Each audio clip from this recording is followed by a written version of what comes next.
오늘은 마태복음 강해설교 273번째 시간입니다. 뜻이 이루어지이다. 뜻이 이루어지이다 라는 제목의 세 번째 말씀을 증거하겠습니다. 오늘 말씀은 참 제가 가슴이 떨리는 말씀이에요. 왜 그런지는 본론에 들어가면 말씀을 드리겠습니다. 굉장히 가슴이 떨리는데 먼저 복습을 해야겠죠. 지난 시간에 우리가 하나님 나라와 그 뜻에 대한 오해를 먼저 바로잡자 했거든요. 왜냐하면 우리가 기본적으로 교회에 나오면서 하나님 말씀이 아닌 주어들은 이야기들, 선입견이 많아요.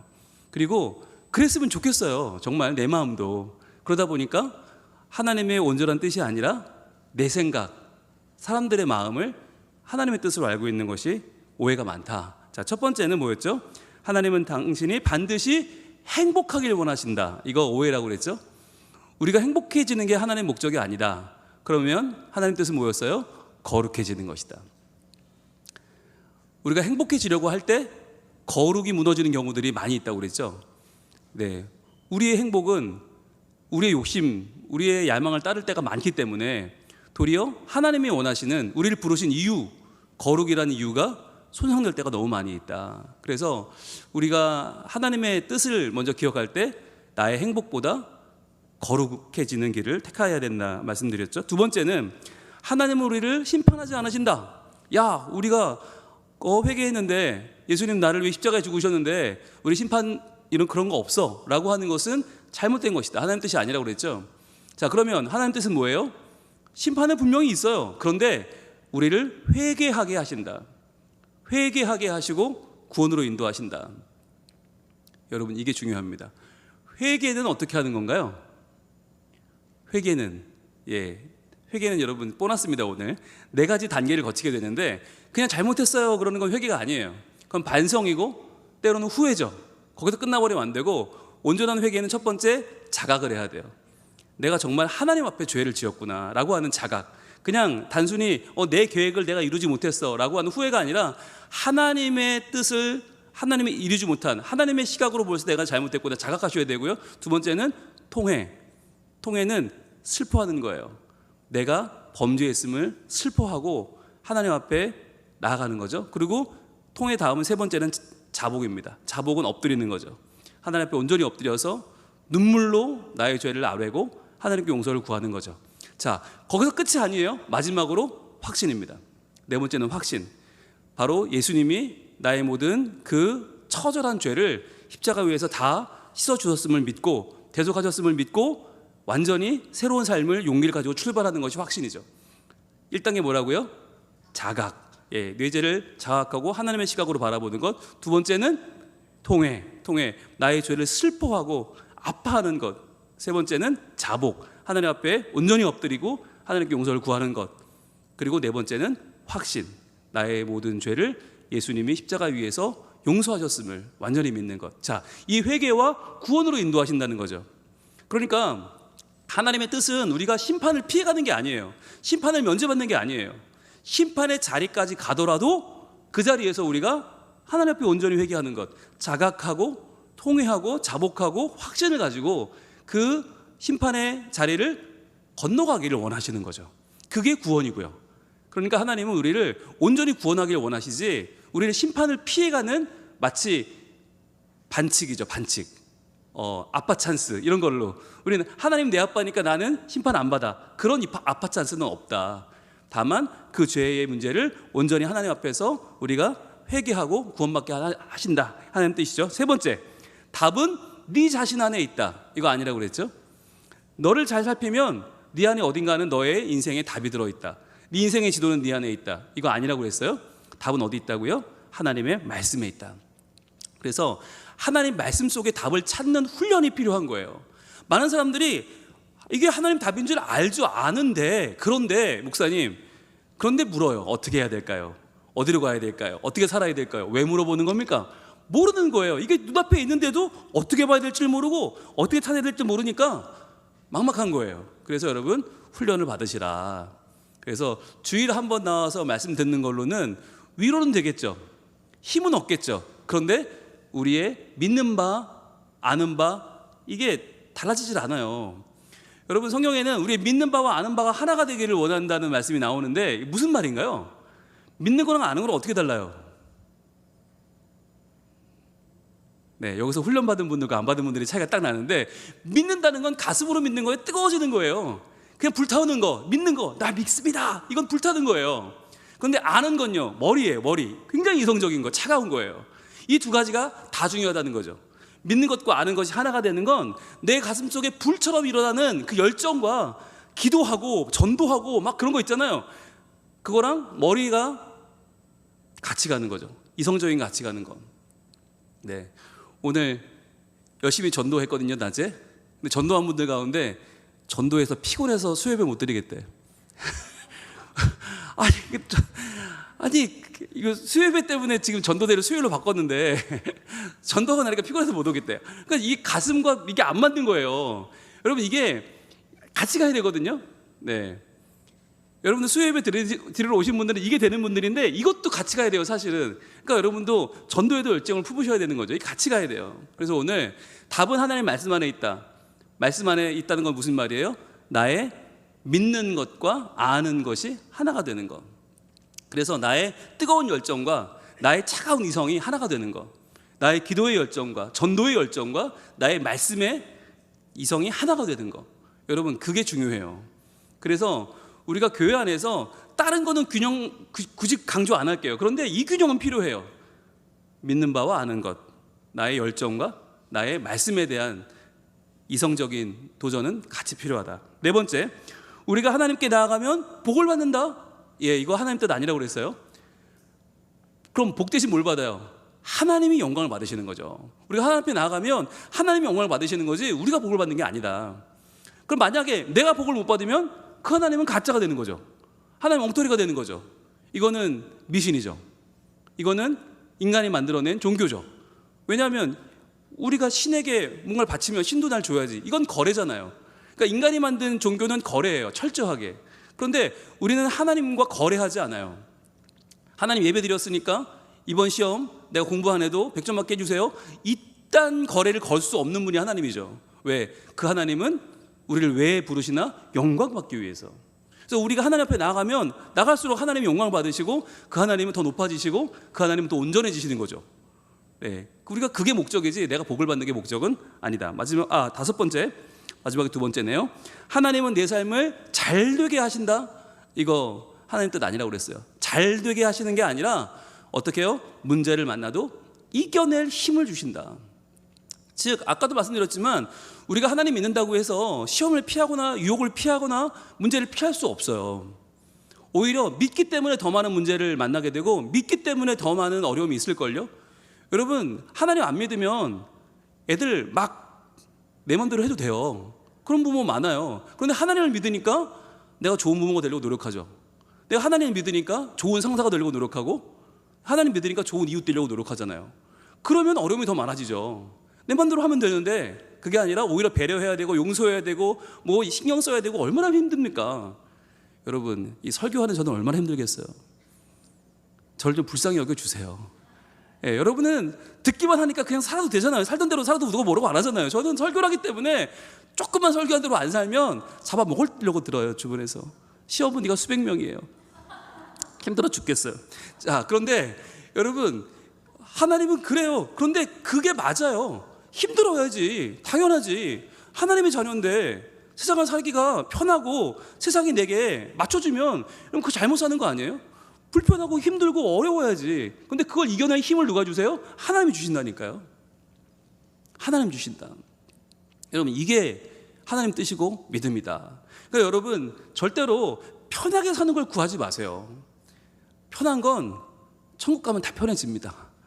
거기 가서 편한 삶을 사시고 이 땅에서는 불편하지만 거룩한 삶, 불편하지만 하나님께 영광 돌리는 삶, 불편하지만 이 땅을 아름답게 하는 삶, 불편하지만 믿음의 가문을 세우는 삶을 사시기를 축복합니다. 그거 선택하셔야 돼요. 우리가 살면서 선택할 수 있는 게 많이 없어요. 그런데 거룩한 삶을 선택하는 자에게는 하나님의 놀라운 영광이라고 하는 상급이 임하게 될 줄로 믿습니다. 자, 마지막 여섯 번째, 하나님은 있는 그대로 날 받아주신다. 굉장한 오해인데 특히 청년들이 이런 오해 많이 하는데 내 모습 이대로 주 받아주시네. 그런데 아니라고 그랬죠. 그대로 받지 않아요. 받을 수 없어요. 왜? 너무 지저분해, 너무 악해, 너무 모자라. 어떻게 받아줘요? 새로운 피조물로 변화시킨다. 그래서 하나님 우리를 새로운 피조물로 변화시켜서 받아주신다. 안 받아주는 건 아니에요. 받아주지만, 그러나 베드로도 예수님 바라보고 물 위를 걷다가 푹 빠지죠. 왜 의심하느냐? 우리 속에는 베드로도 의심이 있는데 우리가 어떻게 깨끗하겠어요? 우리 다 의심이 있고 부족하고 연약하단 말이죠. 그러니까 빠지는 건 똑같이 빠지는데 하나님은 우리를 다시 건지셔서 새로운 피조물로 변화시켜 주신다. 그것이 하나님의 뜻이다라고 하는 6가지 이야기를 지난 시간에 나눴습니다. 기억나시죠? 할렐루야. 예. 기억나시죠? 할 때 예 나온 게 정말 3년 6개월 만이에요. 교환을 드리는 보람이 있네요. 이 보람이 있네, 확실히. 여러분, 교환을 드리니까 뭔가 좀 이렇게 좋습니다. 자, 그럼 오늘은 뭘 할 거냐면, 하나님의 뜻, 그 원본과 사본, 이 2가지가 있어요. 원본과 사본, 이 차이를 알고 그 2가지 뜻에 대해서 오늘 알아볼 겁니다. 원본과 사본이 있다. 여러분 그거 들어봤어요? 하나님 뜻에 원본과 사본이 있다. 누가 한 말일까요? 제가 한 말입니다. 예, 이거 근데 정말 운이 좋아 제가 했지 누가 했어도 좋을 말이에요. 여러분들이 이런 날은 가슴이 뛰어도 좋아요. 왜? 처음 정리된 이야기를 듣는 거잖아요. 예, 제가 가슴이 뛴다고 그랬죠? 왜? 제가 하고도 너무 이건 놀라운 말이에요. 하나님의 뜻에 원본과 사본이 있는데, 여러분 그 원본과 사본이 어디서 드러나는가? 오늘 본문에서 드러납니다. 오늘 본문 같이 읽을게요. 시작. 나라가 임하시오며 뜻이 하늘에서 이루어진 것 같이 땅에서도 이루어지이다. 자, 잘 보세요. 뜻이 그냥 이루어지는 게 아니에요. 뜻이 먼저 어디서 이루어져요? 하늘에서 이루어지고 그것 같이 땅에서도 이루어지죠. 자, 그러면 어떤 게 원본이에요? 하늘에서 이루어지는 것이 원본이죠. 그렇죠, 원본. 그리고 사본은 뭐예요? 땅에서 이루어지는 것. 이 2가지, 원본이 있고 하늘에서 이미 이루어진 것이 있고, 이미 과거예요, 과거. 땅에서도 이루어지이다. 이건 현재를 포함한 미래죠. 그러니까 완전히 과거에 이루어진 하늘의 뜻과 이루어진 땅의 뜻이, 이게 원본이고 사본이 있는데, 여러분 여기서 중요한 거, 어떤 분들은 하늘에서 일어나는 뜻, 하나님 뜻에만 관심을 가져요. 그럼 그게 뭐냐? 신비주의예요. 신비주의. 하늘로 시작해서 하늘로 끝나는 그 믿음은 신비주의. 발을 땅에 안 대고 있어. 그런데 반면에 땅만 강조하면 어떻게 돼요? 사본만 강조하면 율법주의죠. 너 똑바로 살았어? 너 손 몇 번 닦았어? 이렇게 정결례만 강조하고 이렇게 인간의 행위만 강조하면, 이 땅만 강조하면 율법주의예요. 그래서 신비주의와 율법주의, 그것을 다 배제한 진짜 신앙은 뭐냐면 이 원본과 사본을 다 잡는 거예요. 원본과 사본을 다 이해하는 거예요. 그래서 오늘 우리가 이 원본과 사본, 하늘에서 이미 이루어진 뜻과 땅에서 이루어지는, 앞으로 이루어질 하나님의 뜻을 같이 만나보려고 합니다. 자, 예수님은 하나님의 뜻이 하늘에서 이미 이루어졌다라고 하시죠. 이건 과거형입니다. 이미 이루어진 것 같이, 이미 이루어졌어요. 여러분 여기서 퀴즈. 언제 이루어진 겁니까? 그럼 하늘에서 하나님의 뜻이 이루어진 시점이 언제예요? 네? 시점이 언제예요?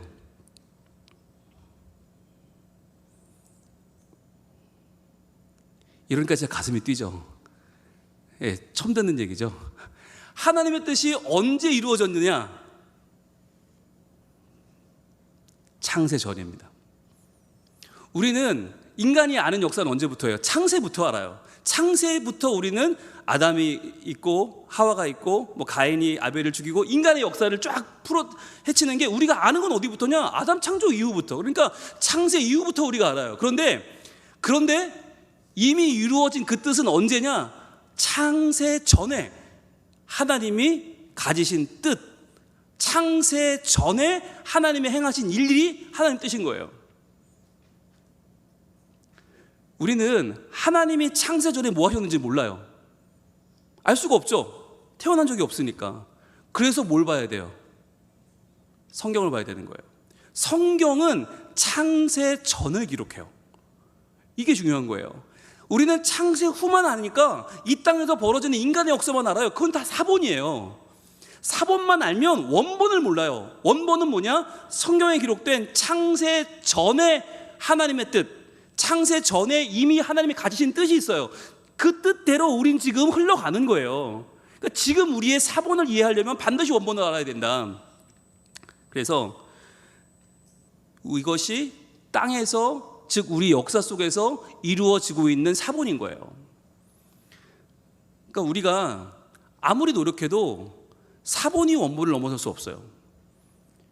아무리 노력해도 땅이 하늘을 넘어설 수 없어요. 그러니까 하늘에서 이루어진 그 뜻을 바로 알아야 우리가 아하, 하나님 뜻이 오늘 우리에게 이렇게 이루어지겠구나, 이렇게 이루어지길 원하시겠구나, 우리가 이렇게 행하면 되겠구나를 알게 되는 거죠. 마치 시험의 문제를 알아야 답을 알 수 있는 것처럼. 근데 많은 사람들이 하나님의 창세전의 뜻을 몰라. 그러니까 문제를 몰라. 그런데 답을 하려고 그러니까 답이 하나님 뜻이 원하는 그 답이 아닌 거죠. 내가 원하는 답이 자꾸 되니까 이게 하나님 뜻과 어긋나게 되는 거죠. 그래서 오늘 우리가 이 하나님의 뜻, 온전한 원본, 창세 전에 하나님이 가졌던 뜻과 하나님이 행하신 일들을 오늘 같이 보기를 원합니다. 자, 첫 번째 원본입니다. 원본. 창세전 하나님의 뜻은 뭐였냐? 하나님의 온전한 영광이었어요. 창세전에 하나님의 뜻, 하나님의 온전한 영광, 이것이 하나님의 첫 번째 뜻이었다. 이 원본이었다. 자, 이것이 원본인데 이 원본이 그러면 우리에게는 어떻게 이루어지는가? 바로 사본은 우리의 하나됨입니다. 하나님의 온전한 영광이, 성부, 성자, 성령의 그 온전한 영광이 오늘 우리에게 다가오면 어떻게 우리에게 나타나는가? 각자의 잘남과 각자의 선함이 아니라 하나됨이죠. 우리 모두가 함께 이뤄나가는 하나님 나라로 나타나게 된다는 거예요. 여기에 대한 말씀이 요한복음 17장에 나오는데, 여러분 요한복음 17장은 매우 어려운 장이에요. 함부로 해석이 안 돼요. 여러분, 우리가 얼마 전에 성경 암송대회 때 요한복음 15장을 암송했잖아요. 15장은 굉장히 쉬운 말씀이죠. 왜? 예수님이 우리에게 편하게 풀어서 해주셨으니까. 제자들에게 하신 말씀이기 때문에 나는 참 포도나무요 내 아버지는 농부라. 너무 쉬운 말씀이죠. 한 번에 들으면 알아요. 그런데 17장은 뭐냐면 예수님이 하나님께 올려드린 기도예요. 인간이 들으라고 한 말이 아니에요. 하나님께 올려드린 기도를 요한이 듣고 옆에 적었기 때문에 요한도 무슨 뜻인지 모르고 적었을 수 있어요. 어려워요. 잘 보세요. 자, 이렇게 말합니다. 아버지요, 아버지요. 요한복음 17장 5절입니다. 창세 전에, 나왔죠? 창세 전에. 인간이 알 수 없는 하나님의 영역이죠. 창세 전에. 이걸 어떻게 예수님이 알까요? 예수님도 하나님이시니까, 하나님의 아들이시니까 아는 거죠. 창세 전에 내가 아버지와 함께 가졌던 영화, 이게 하나님이 창세 전에 이미 가지고 있던 영광, 영화, 그것을 예수님도 함께 가졌다. 이게 하나님의 첫 번째 뜻인 하나님의 온전한 영광이에요. 영화예요. 자, 이것을, 이 영화로서 지금도 아버지와 함께 나를 영화롭게 하옵소서. 자, 창세 전에, 세상이 만들어지기 전에, 빛이 있으라 하기 전에 있었던 하나님의 영광, 그 온전한 영광을 예수님도 같이 가지고 계셨죠. 그게 지금 임해서 영화롭게. 여러분, 지금 영화롭게 하려는 게 무슨 말이죠? 예수님 뭘 구하고 있는 거예요? 십자가입니다. 십자가의 온전한 대속과 구원을 지금 요청하는 거죠. 나를 영화롭게 하옵소서. 즉 하나님이 가졌던, 최초에 가지셨던 하나님의 계획은 뭐냐면 바로 온 인류를 죄에서 구원하셔서 영광을 받으시는 하나님의 온전한 영광을 꿈꾸셨던 거죠. 자, 그러면서 내게 주신 영광을, 여기부터 사본이에요. 사본. 자, 원본이 앞에 나왔고 사본입니다. 내게 주신 영광을 내가 그들에게 주었사오니. 자, 그들은 누구예요? 제자들이죠. 예수님을 따르는 사람들이죠. 그들에게 주었사오니. 자, 그 영광이 이제 태초에 있던, 창세전에 있던 그 놀라운 원본의 영광이 지금 예수님께로 왔고, 그것이 예수님을 통해서 그들에게 넘어갔어요. 주었사오니 이는, 왜냐하면 우리가 하나가 된 것 같이 그들도 하나가 되게 하려 함이니이다.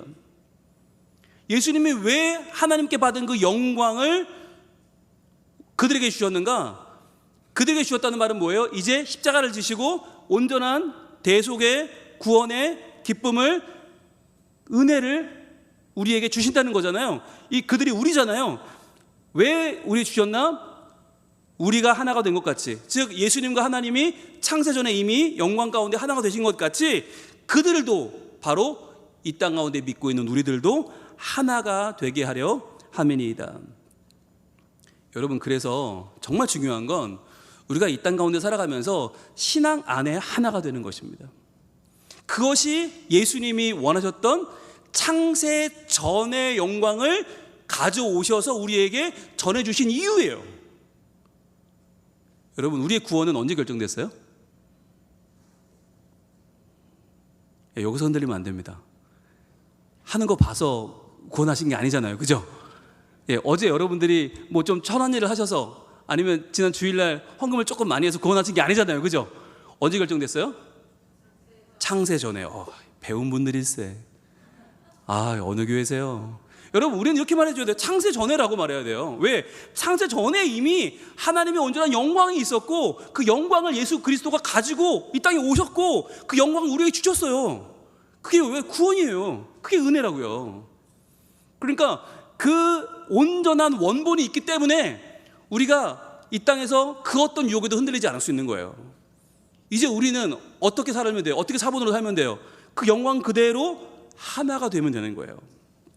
그래서 누구도 이 영광 가운데 떨려져 나가지 않도록, 누구도 홀로 아파하지 않도록, 누구도 홀로 외로워하지 않도록 우리가 서로를 살피고 돕고 아울러서 하나님 나라 가는 그날까지 같이 가는 것입니다. 이것이 하나님이 우리에게 원하시는 첫 번째 원본과 사본이에요. 자, 두 번째입니다. 둘째, 창세전 하나님의 뜻은 뭐냐? 바로 우리를 택하심이었다는 거예요. 자, 첫 번째는 하나님 자신의 영광이었다면, 두 번째는 우리를 택하시는 것. 여러분, 이것을 하나님이 언제 했냐? 창세 전에 했다니까요. 제가 좀 전에 말씀드렸죠. 우리가 언제 구원받았다? 창세 전에. 놀라운 거예요. 창세 전 이미 하늘의 원본이 있는데 그 원본 가운데 우리를 택하시는 계획이 다 이미 세팅이 끝났다. 그렇기 때문에 이 사본이 뭐겠어요? 이제 우리 어떻게 살아야 되겠어요? 찬송하는 삶을 살아야 되죠. 이것이 바로 예배죠. 우리는 찬송하는 삶을 살면서 하나님께 예배해야 되는 이유가 뭐냐? 우리의 예배는 사본이에요. 이미 원본은 하늘나라에서 하나님이 우리를 택하시는 놀라운 은총의 사건이 있었고, 이제 그 사건에 응답하는 우리의 사본은 하나님을 영원토록 찬송하고 경배하고 예배하고 높이는 삶이죠. 여러분, 그러니까 오늘 잘 오신 거죠. 우리가 수요일 저녁에 모여서 수요 기도회로 하나님을 예배한다. 여러분, 그냥 나의 신앙적인 노하우를 더 높이거나 신앙적인 마일리지를 쌓고 나온 게 아니라니까요. 이게 지금 하나님의 나를 택하신 그 놀라운 원본에 참여하는 최고의 사본인 거예요. 그러니까 예배의 자리는 내가 할 수 있는 가장 복되고 가장 의미 있는 자리인 것이죠. 자, 우리 한번 볼까요? 에베소서 4장 3절부터 보면, 자, 찬송하리로다 하나님 곧 우리 주 예수 그리스도의 아버지께서 그리스도 안에서 하늘에 속한 모든 신령한 복을 우리에게 주시되. 자, 하늘에 속한 모든 신령한 복을 우리에게 주시죠. 여러분, 하늘에 속한 뭐예요? 원본이에요. 신령한 원본이에요. 여러분, 우리의 복은 이 땅에서 돈 좀 더 벌고 점수 좀 잘 받는 정도가 아니에요. 우리의 복의 원본은 하늘에 있고 신령한 복인데, 곧 창세 전에, 또 나오죠. 창세 전에. 그러니까 이 원본은 하늘에 속했고 모든 신령한 복인데, 이것은 창세 전에 그리스도 안에서 우리를 택하사. 이것이 두 번째 하나님의 뜻이죠. 창세 전에 그리스도 안에서 우리를 택하사. 택하셨어요. 자, 택하셔서 어떻게 해요? 택하셔서 사랑 안에서 그 앞에 거룩하고 흠이 없게 하시려고. 자, 여기서 중요한 게 나오는데 사본과 원본을 연결하는 근거가 나와요. 여러분, 원본이 있고 사본이 있으면 어떻게 이 사본이 원본에서 나온 건지를 알 수 있을까요? 하늘의 뜻이 있고 이 땅의 뜻이 있어요. 그러면 하늘의 뜻이 이 땅의 뜻과 연결되고 있다는 걸 어떻게 알 수 있죠? 그러니까 우리의 삶을 보면서 우리의 삶이 하나님과 연결되어 있다는, 하늘에 이루어진 뜻이 땅에서도 이루어질 거라는 그 매개가 뭔가 있어야 되잖아요. 뭘 근거로 우리는 원본의 사본임을 주장할 수 있는 걸까? 그게 오늘 본문에 나오는데 바로 거룩입니다. 거룩이에요. 내가 거룩하니 너희도 거룩하라. 하나님의 우리에게 말씀하시는 이 거룩은 뭐냐면, 내가 원본인데 원본이 내가 거룩하니까 너희들도 거룩해져라고 말씀하시는 거예요. 그런데 아니, 우리가 어떻게 거룩해질 수 있어요? 하나님처럼. 이거 불가능한 일이 아닙니까? 여기서 나눠지죠. 어떻게 나눠지느냐? 하나님은 현상적인 거룩이에요. 현상적인 거룩. 하나님이 현상적으로 거룩하세요. 누구도 시비 걸 수 없어요. 근데 우리는 현상적으로 거룩하지 않잖아요. 그걸 하나님 뭐라고 봐주시나? 의지적 거룩으로 보시는 거예요. 너에게 요구하는 건 현상적인 거룩이 아니야. 너희가 어떻게 거룩해질 수 있겠니? 그러나 너희가 거룩해지려고 의지적으로 노력하고 애쓰는 그 모습을 나는 거룩하다고 해줄 거야 라고 하는 거죠. 이게 사랑 안에서 거룩하고 흠이 없게 하시는 거예요. 여러분 생각해 보세요. 제물로 바칠 때 흠이 없는 소, 이게 논리적으로 말이 되나요? 흠이 없는 소가 있을까요? 흠이 없는 양 있나요? 여러분 열심히 찾으면 반드시 흠이 있어요. 흠이 없는 소는 없고 흠이 없는 양은 없어요. 왜? 그러면 흠이 없는 사람도 있게? 흠이 없는 사람이 없는 것처럼 흠이 없는 소가 없고 흠이 없는 양이 없는데 왜 성경은 흠이 없는 소라고 할까요? 그 소를 바치면 흠이 없다고 봐주시는 거예요. 그게 의지적인 거룩이에요. 의지적인 거룩이에요. 현상적으로는 거룩하지 않지만 바쳐졌기 때문에 의지적으로 거룩하다고 보는 거예요. 그것처럼 마찬가지로 우리도 하나님의 자녀로 살아가려고 마음 먹고 결단하고 그렇게 살아가는 모습을 하나님은 의지적으로 거룩하다라고 봐주시는 거죠. 그래서 하늘과 땅이 연결되는 매개 중요한 개념은 거룩이고, 하나가 더 있죠. 하늘과 땅이 연결되는 매개 또 하나는 바로 예수 그리스도입니다. 예수 그리스도. 바로 하늘에서 이 땅으로 내려오신 분이 계시기 때문에 하늘과 땅이 연결되는 거죠. 그리고 예수님을 통해서 우리가 다시 하나님 나라로 갈 수 있고 하나님께로 갈 수 있고, 그래서 하늘과 땅의 원문과 사본의 매개 두 가지는 하나는 거룩이고 하나는 예수 그리스도. 이 두 가지가 매개가 되는 것이죠. 그 매개가 지금 4절에 나온 거예요. 창세 전에 그리스도 안에서 우리를 택하사 우리로 사랑 안에서 그 앞에 거룩하고 흠이 없게 하시려고. 마지막으로 이제 5절, 그 기쁘신 뜻대로 우리를 예정하사, 우리를 예정하셨어요. 우리를 예정하셨다. 이것이 하나님이 창세전에 우리를 택하사, 같은 말이죠. 연결해 보세요. 우리를 택하사 우리를 예정하사 같은 말이에요. 예수 그리스도로 말미암아 자기의 아들들이 되게 하셨으니, 이제 6절부터는 사본입니다. 사본. 이는 왜냐하면이죠. 왜냐하면, 자, 이 땅에서 그가 사랑하는 자 안에서 우리에게 거저 주시는 바. 이게 뭐예요? 거저 주시는 바가 뭐예요? 두 글자로? 은혜입니다. 예, 은혜죠. 거저 주시는 바는 은혜입니다. 은혜로 우리에게 주시는 무엇을? 그의 은혜의 영광을 찬송하게 하려는 것이다. 즉 하늘에서 우리를 택하시고 우리를 예정하시는 이 놀라운 일이 벌어졌는데, 그 일에 대해서 우리가 이 땅에서 어떻게 응답을 해요? 바로 찬송으로 응답하고 그 영광을, 은혜의 영광을 찬송하고 예배하고 경배하면서 높이는 것. 에베소서 1장으로 고쳐주세요. 1장 3절부터 6절. 그렇게 하나님은 우리에게 창세 전에 우리를 택하시고 우리를 예정하시고 우리를 이미 하나님 자녀로 삼으셨어요. 그렇기 때문에 우리는 찬송밖에 할 게 없는 거예요. 만약에 우리가 이 땅에 태어나서 하는 걸 보고 하나님이 우리를 구원하셨다면 찬송할 필요 없죠. 그거 내가 한 건데? 그건 내 업적인데? 그건 내가 잘해서 그런 건데 그건 찬양할 이유가 없어요. 그러나 우리가 왜 찬양을 해야 되냐? 왜 예배를 드려야 되냐? 내가 태어나기도 전에 이미 창세 전에 하나님이 나를 택하셨고 나를 예정하셨기 때문에 이건 예배 외에는 내가 하나님께 드릴 게 없는 거죠. 감사 외에는 없는 거죠. 찬양 외에는 없는 거죠. 우리 찬양팀 그걸 아시고 찬양을 하시는 거지요? 아멘. 예. 그러니까 찬양을 잘하죠. 그러니까 찬양하는 모습이 너무너무 예쁘죠. 그걸 알고 하니까. 근데 모르고 하면 어때요? 찬양을 내가 열심히 해야 되는 거예요. 내가 오늘 잘해야 되는 거예요. 남들보다 잘해야 되고, 내가 오늘 이뻐야 되고, 내가 오늘 멋있게 보여야 돼. 피곤해서 못해요. 그런데 내가 찬양을 왜 한다? 하나님이 나를 창세전에 이미 나를 선택하셨고, 나를 예정하셨고, 나를 구원하셨어. 그러니까 나는 내가 할 수 있는 건 찬양밖에 없는 거죠. 그래서 오늘 찬양을 열심히 하신 거예요. 예배자도 마찬가지. 여러분도 우리가 하나님 앞에 한 게 없는데 하나님이 나를 이미 예정해 주셨고 선택해 주셨어요. 드릴 것은 몸밖에 없어서 이 자리에 나와 있는 거 아닙니까? 드릴 것은 내 정성과 시간밖에 없어서 여러분의 시간과 정성은 가장 귀한 것으로 지금 예배하고 있는 거 아닙니까?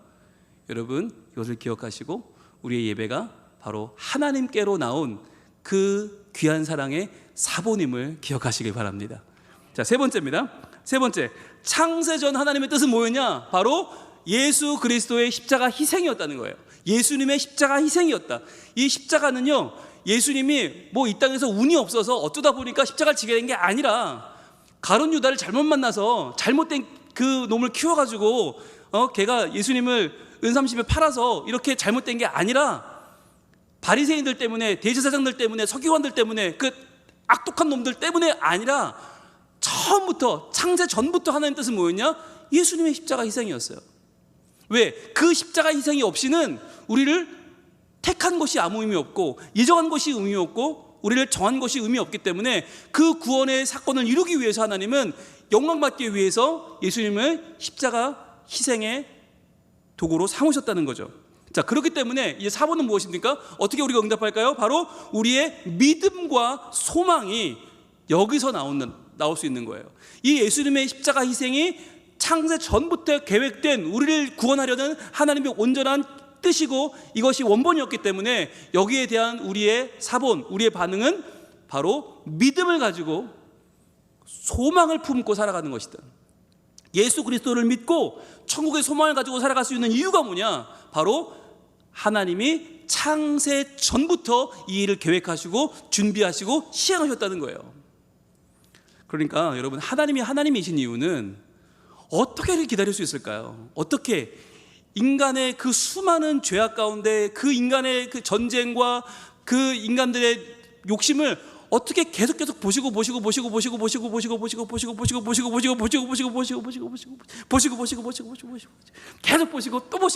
또 보시다가 딱 예수님 그 십자가에 모든 걸 쏟아 부으셨잖아요. 그러니까 하나님은 하나님이신 거예요. 우리 같으면 못 참죠. 못 보죠. 눈 뜨고 못 보죠. 저 나쁜 놈들. 아마 수도 없이 올라왔을 거예요. 그런데 그것을 딱 십자가라고 하는 포인트를 잡으신 거죠. 베드로전서 1장 18절 말씀으로 가볼까요? 너희가 알거니와 너희 조상이 물려준 헛된 행실에서, 자, 우리의 모든 헛된 행실은 어디서 왔냐? 조상에게 물려준 거란 말이에요. 조상들이 물려줬어요. 죄성을 물려줬고 욕심과 악한 성품을 물려줬어요. 그러니까 이 말은 뭐냐면 우리 힘으로 어쩔 수 없는 이란 뜻이에요. 우리 힘으로 바꿀 수 없는, 이미 물려받았기 때문에 그 죄악된 피를 다 받았어요. 자, 그런데 거기서 대속함을 받았죠. 대속함이라는 건 뭐예요? 돈 주고 사는 거예요. 다 희생을 지불하고 사는 거예요. 자, 대속함 받은 것은 은이나 금같이 없어질 것으로 된 것이 아니에요. 그러니까 은을 주고 금을 주고 우리를 그 죄에서 건지기 아니란 말이에요. 그러면 뭘로 됐느냐? 19절, 오직 흠없고 점없는 어린 양 같은 그리스도의 보배로운 피로 된 것이니라. 흠없고 점없는 어린 양, 아까 말씀드렸죠? 하나님 앞에 바쳐진 것은 어떻게 말해요? 의지적으로 거룩하다. 그런데 이 그리스도의 보배로운 피는 어때요? 현상적으로 거룩하죠. 이게 놀라운 거죠. 의지적으로 거룩한 자들의 자리에 현상적으로 거룩하신 하나님이 오신 거예요. 그 하나님이, 재물을 받아야 될 하나님이 재물이 되신 거예요. 너무 놀라운 거죠. 그리스도의 보배로운 피, 이제 더 이상 짐승의 피가 아니고 인간의 헌신이 아니고 인간의 제사가 아니라 그리스도의 보배로운 피로 됐다. 이것을 어떻게 알 수 있어요? 20절입니다. 그는 창세 전부터, 원본이 나오죠. 원본. 창세 전부터 미리 알림 바 되신 이나, 뭘로 알림 바 되었어요? 구원자로. 창세 전부터 이분이 구원자다라고 미리 알림 바가 되셨어요. 그래서 선지자마다 외치죠. 한 싹이 나서, 이새의 뿌리에서 한 싹이 나서 그가 구원할 것이다. 나귀 타고 올 것이다. 하나님이 그를 사용하실 것이다. 하나님이 계속 예수 그리스도에 대해서 선지자들 통해서 알려주시죠. 자, 알림 바 되었으나 이 말세에 너희를 위하여 나타나신 바 되었으니. 자, 이 말세에 너희를 위하여 나타나신 바 되었다. 어디서? 십자가에서. 즉 창세 전부터 미리 알려주셨던 그 원본께서 지금 이 땅의 사본의 자리로 내려오셨다. 그래서 원본과 사본이 이제 드디어 연결될 수 있다. 그래서 그 매개가 예수 그리스도시다라고 말하는 거죠. 나타나신 바 되었으니 너희는 그를 죽은 자 가운데서 살리시고 영광을 주신 하나님을 그리스도로 말미암아 믿는 자니. 마지막으로 뭐라고요? 이제부터 시작되는 사본, 너희 믿음과 소망이 하나님께 있게 하셨느니라. 믿음과 소망이 하나님께 있게, 이게 사본인 거예요. 즉 창세 전부터 알림받은 그 구원자 예수를 이 땅에 보내시고 이 말세에 너희들을 위해서 십자가 위에서 나타내신 바 된 그 이유는 뭐예요? 바로 너희에게 하늘에 있는 원본인 그 영광을 주신 하나님을 그리스도로 말미암아 믿는 자니 너희 믿음과 소망이 하나님께 있게 하셨느니라. 여러분, 우리는요 하나님을 알 수도 없고요, 하나님을 믿을 수도 없고요, 하나님 편에 설 수도 없는 자였어요. 그런데 하나님이 그 영광의 주인공인 예수님을 이 땅 가운데 보내셔서 원본이신 그분을 사본의 자리에 세우시고 십자가에서 죽게 하시고, 그걸 통해 우리에게 이제 너희는 믿음을 가지고 살아라, 이제 너희는 소망을 품고 살아라 라고 말씀하셨다는 거예요.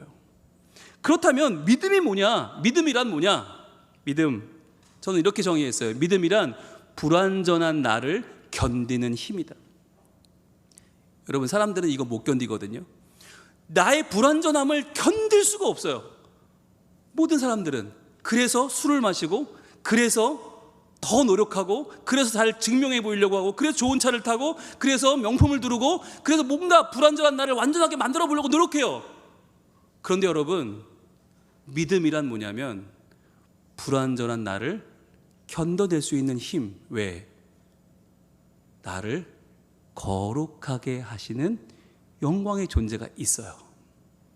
내가 나를 거룩하게 할 수 없고 내가 나를 영광스럽게 할 수 없지만, 그러나 원본이신 예수께서 나를 위해 이 땅에 오셔서 기꺼이 그 몸을 버려 그 보혈피를 나에게 뿌려주셨단 말이에요. 그게 나에게는 불완전한 나를 이길 수 있는 유일한 힘이 되는 것입니다. 그래서 이제 우리는 그 믿음을 가지고 살아가는 것이에요. 공부 못해도 돼요. 돈 좀 덜 벌면 어때? 몸이 좀 아프면 어때? 집안이 좀 온전치 않으면 어때요? 아무 상관없어요. 왜? 나를 이미 구원하기로 작정하신, 언제? 창세 전에. 여러분, 그런 존재예요. 적어도 누구도 여러분을 흔들 수 없어요. 누구도 여러분을 걸 수 없어요. 어떤 사탄이, 어떤 악마가, 어떤 마귀가 여러분을 넘볼 수 없다니까요. 왜? 그것들은 다 창세 이후의 존재니까. 창세 전에 하나님이 계획하신 걸 막을 수가 없다니까요. 원본이 이미 있기 때문에 그 어떤 사본도 원본을 어길 수 없어요. 그래서 믿음이란 불완전한 나를 견디는 힘이다. 그럼 소망이란 뭘까요? 소망이란 구름 너머에 태양을 볼 줄 아는, 그 태양의 빛을 볼 줄 아는 시선입니다. 지금 우리 앞에는 구름이 있습니다. 불경기라는 구름이 있고, 자식들이 내 마음 같지 않고 교회 와도 누가 나를 알아주는 것 같지 않고, 누가 나에게 보면 잔소리만 해대는 것 같고, 힘들고 어렵고 구름이 있어요. 그런데 그 구름 너머에 뭐가 있어요? 태양이 있어요. 바꿔 말하면 사본 너머에 원본이 있어요. 그 원본이 뭐예요? 하나님의 영광이고, 나를 택하신 하나님의 사랑이고, 나를 위해서 십자가가 예정되어 있고, 여러분 이 모든 것이 태양의 놀라운 창조전에 이미 허락하신 하나님의 놀라운 원본이 있기 때문에 그 사랑과 그 놀라운 하나님의 계획을 바라보는 자, 그 빛을 볼 줄 아는 시선이 있는 자는 어떤 사람이에요? 바로 구름 너머를 볼 줄 아는 사람들입니다. 지금 여러분이 겪고 있는 그 어떠한 어려움과 낙심에도 불구하고 다시 일어날 수 있는 힘은 바로 우리를 택하시고 창세전에 우리를 부르시고 창세전에 우리를 구원하신 하나님의 뜻입니다. 그 뜻이 우리의 삶 가운데 이루어질지어다. 하나님의 온전한 뜻이 하늘에서 이미 이루어진 그 놀라운 십자가의 능력이 이제 우리의 삶 가운데 온전히 이루어질지어다. 그래서 우리가 찬양하는 거예요. 이곳에 임하신 하나님 나라라고요. 이곳 사본의 나라, 그런데 이 사본의 원본이 임해서 하나님 나라가 임했다는 거예요. 말씀으로 오시고 은혜로 오시고 사랑으로 오신 그 나라가 우리에게 오셔서 예수 그리스도의 나라, 오늘 올라오는 하나님 나라가 우리 가운데 이루어졌음을 우리 선포합시다. 찬양하겠습니다.